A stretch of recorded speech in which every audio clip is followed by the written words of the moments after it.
J.J. Yaley on the pole out of Phoenix in car number 9. Dave Darland, former series champ from Indiana, in car number 56. That's the Galen Fox car alongside. Second row, TRACY HINES in the Mopar, the number 37. Richie Tobias Jr. out of Pennsylvania in his own number 17. Third row here tonight, Teddy Beach, the Beach Boys 15 car, and Tom Cateby from Pennsylvania in the 153. That is a red race car.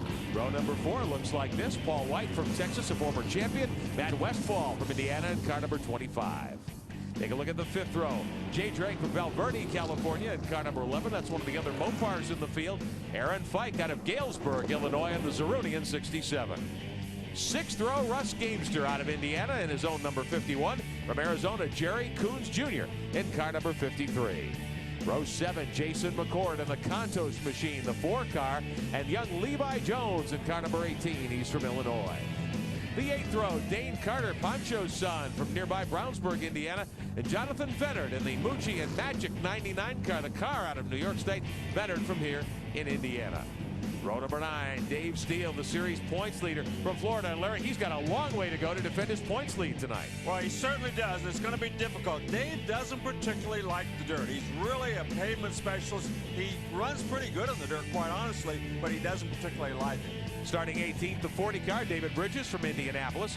10th row, Randy Bateman in the 55 from Murfreesboro, Illinois, the Randy Bateman owned car. And Tyler Walker, top young gun in the 35. He starts deep in the field from Los Angeles, the RE Technologies, Curb Agajani in number 35. The 11th row, the consolation, the qualifying race winner, Kenny Jacobs in the Radio Hospital 64 from Ohio. And Hoosier Tony Elliott in the Nolan number 20. Row number 12, Johnny Parsons Jr., the great veteran in car number 43 of the Ricky Nix car. And John Heidenreich from Pennsylvania in the Sharon Banks number 90. 13th row, Brian Tyler in the Team 6R. 21, Sport Allen out of Florida in car number 89. The fans on their feet, the traditional wave from the fans to send the drivers on their way here at the Indiana State Fairgrounds. Out of Texas, George White in the other Paul White team car. That's the 100. Brad Knopfsinger from Concord, North Carolina in his own number 14. Row 15, A.J. Fike from Galesburg, Illinois in the 39. Kevin Huntley from Indiana in car number 97. And the final row, added as promoters' options, the veteran Jerry NEMIRE in the 76 and Kevin Newton in the Mataka 31. He will start shot 6.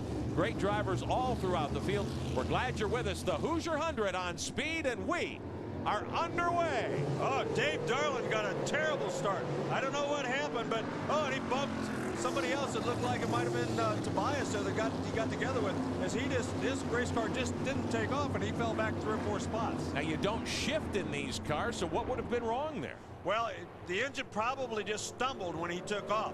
You know, there are no gears. You're right. You run the same gear all the time. That was Teddy Beach that he bumped wheels with. That's Teddy Beach right in front of him. The first time Teddy Beach has run the mile dirt that I'm aware of. Beach in the 15. That's a family-owned team. Behind him, the 56 with Darland. Darland turned in maybe the drive of the night, other than Yaley's pass for the victory at Raceway Park. We thought Darland had him covered at Raceway Park. Yeah, Dave Darland really was the quickest guy on the racetrack for the first 50 laps. They missed a little bit on the second 50, and he didn't run quite as well then, but he really was the fastest guy for the first half of the race. Got a quick glimpse from inside Paul White's 10 car. White sitting 5th. He started 7th. He is right behind the 56 of Darland. There's Tobias in the 17. The blue car, slightly different nose piece, bodywork on the 17. That's out of the Tobias shops, just like his dad, Toby Sr. Richie's a car builder. He does different things. Right. There are 27 beast cars in this race. There are 2 Steels, 2 Drinens, and then some of the other guys who have built their own, like Tobias. Out of turn 2, that's White in the 10. Your leader continues to be Yaley out of Phoenix. He's got that yellow ribbon tied to the roll cage, so we can keep our eyes and your eyes fixed on him as he bids for the bonus money. There's White in the white 10 car. You'll see it mostly as a number 1, but it does carry the number 10. Yaley all alone out in front, arrowing out to the front stretch.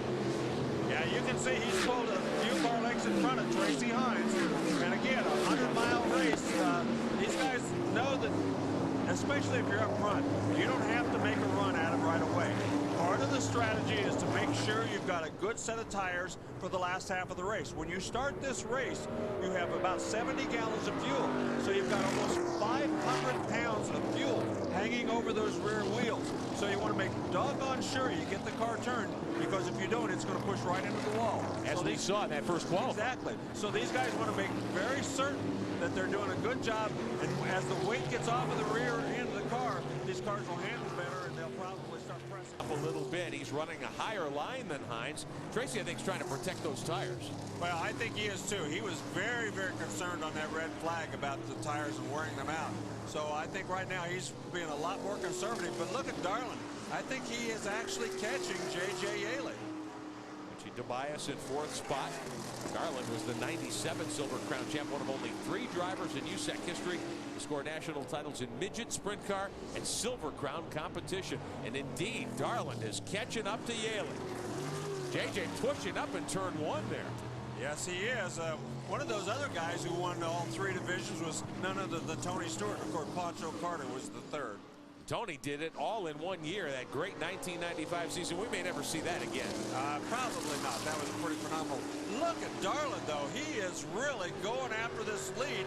And if J.J. Yaley has been being conservative and slowing down, he better have his spotter telling him, time to stop that stuff, boy. You got to get on the throttle. That is Brad Knopfsinger back in action in the 14, several laps down. So traffic will come into play. 25 to go here at the Indiana State Fairgrounds. And this is what you come to see. This is what you come to see. These guys going for it. Now remember, these guys start racing each other really hard, wear out their right rear tires. Tracy Hines might prove being the smartest of the 3 by laying back a little bit.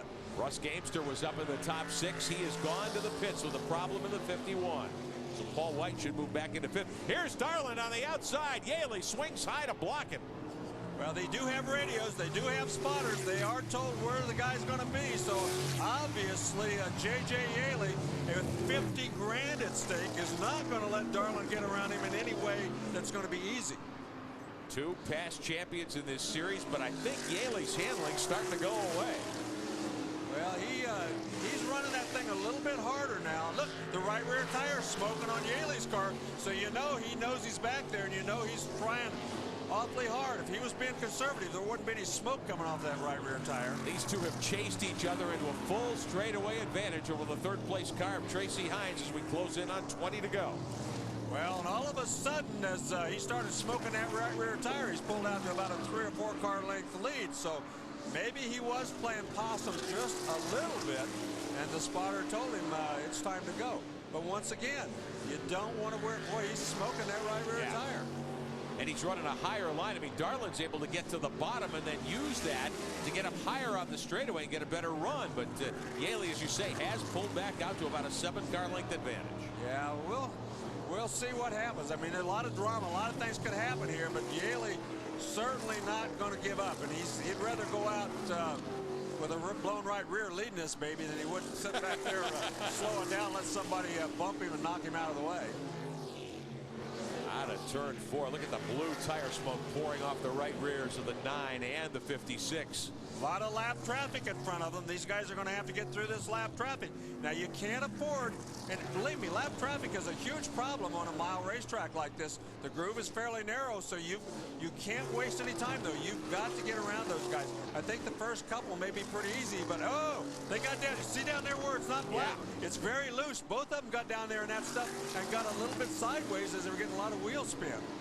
Darland, I think, has figured out, I'm sure he's figured out, that if he can get to Yaley in a corner, he's got a great shot because he's able to run a lot lower. 20 laps to go. Wow, he is really, he really pulled up on him as they went up, got up into that lap traffic for whatever reason. Now then, you know, Yaley's got to be plenty worried at this point, especially when he sees those 4 cars in front of him. Teddy Beach, Sport Allen, a host of other cars that are a little slower at this stage of the race are directly ahead of the leaders. But the big problem is they're not that much slower. They've gotten around the really slow guys fairly easily. Now then they're coming up on some guys that are really pretty quick and haven't been lapped yet. And they're racing for position. They're racing for position, so they're not going to just roll over and play dead for him. So it's going to be a lot tougher with these next 4 guys. Yaley in the 9 has led all the way. Dave Darland trying to reel him in and get by and score the kind of victory that Yaley scored last. Look at this on the backstretch. They're going to split him. Darland high, Yaley low, and JJ holds on. Well, wow. Darland had the right idea. I got to go where he doesn't go, and that's exactly what he tried to do. He saw that wasn't going to work, so he had to pull it. Oh, look at this. Darland trying so hard, he got pretty far sideways right there. These two drivers started on the front row tonight, and if you're just joining us, you think, well, they're the class of the field, not a problem. Darlin got a horrible start, got back to fourth. He's had to battle his way back to second. And he got a huge break as Sport Allen pulled to the outside. They were side by side down there, and it really gave Darlin a chance to catch back up. But now that Darlin's going to lose a little ground as he's got a lap car between them. Teddy Beach in the 15 who ran in the top 5 earlier before having problems. I'm sorry, that's Levi Jones in the 18. Oh, the right rear comes apart on Darlin. You can see the car heel over on its right rear, and the tire lets go big coming out of turn 4. Well, we talked about, was he going to have enough right rear? Now then, I'll tell you who's really worried. It's J.J. Yaley. And this could be a big break for J.J. Yaley, though it might bring out the yellow flag and give him enough tire to finish this race. Caution will be out for Dave Darlin, who was second and flying. We thought a couple of different times he had enough to get by Yaley and upset JJ's bid to double up here at IRP and at the Farigrounds and win that $50,000 bonus check. Instead, it's Darlin who used up the right rear trying to catch the leader. Well, you can hear them. They're smoking the tires, actually busting them loose coming off the corner. Let's just listen.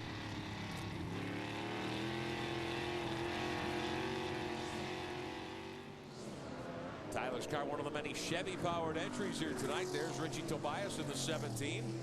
Paul White in the 10. Jerry Coons Jr.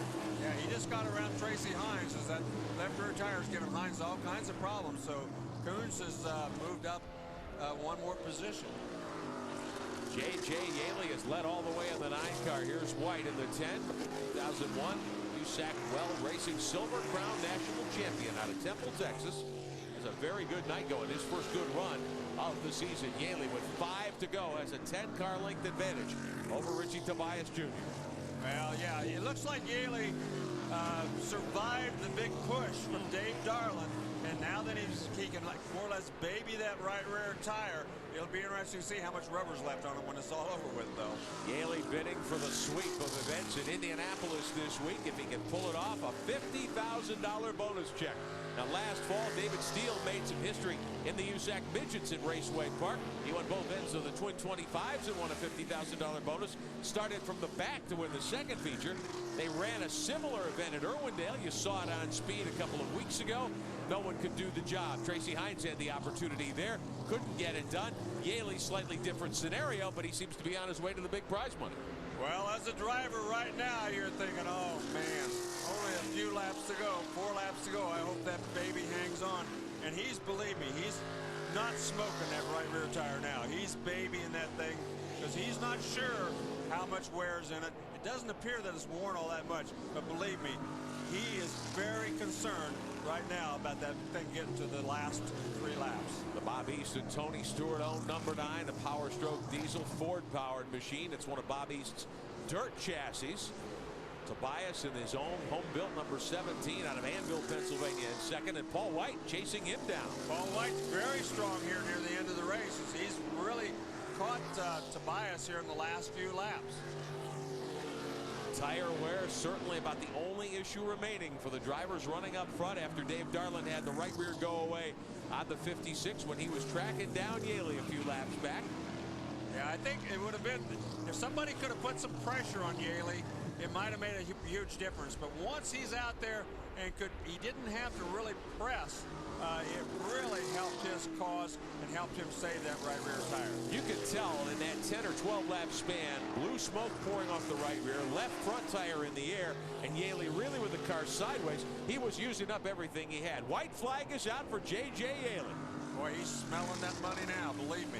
He knows he's only got 2 corners to go, and that's a huge, huge payoff. Now, the point lead for David Steele after 2 races coming in was pretty slim over Yaley. Steele crashed out early. He will not have a good finish. This may well put Yaley in the points lead as well. Yeah, probably will put him in the points lead, which is just an added bonus for a really great week for J.J. Yaley. You see that 50K decal that was slapped on the side bodywork before the start?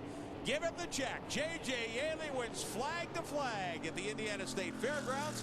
Gains a $50,000 bonus. The Hoosier 100 goes to J.J. Yaley here in 2003. Man, am I glad I'm not the insurance company that insured this baby, because they lost some money on this one. Yaley goes from the pole to the checkered. Richie Tobias goes up alongside to give him a wave of congratulations. Paul White finishes third in the 10 car. Dave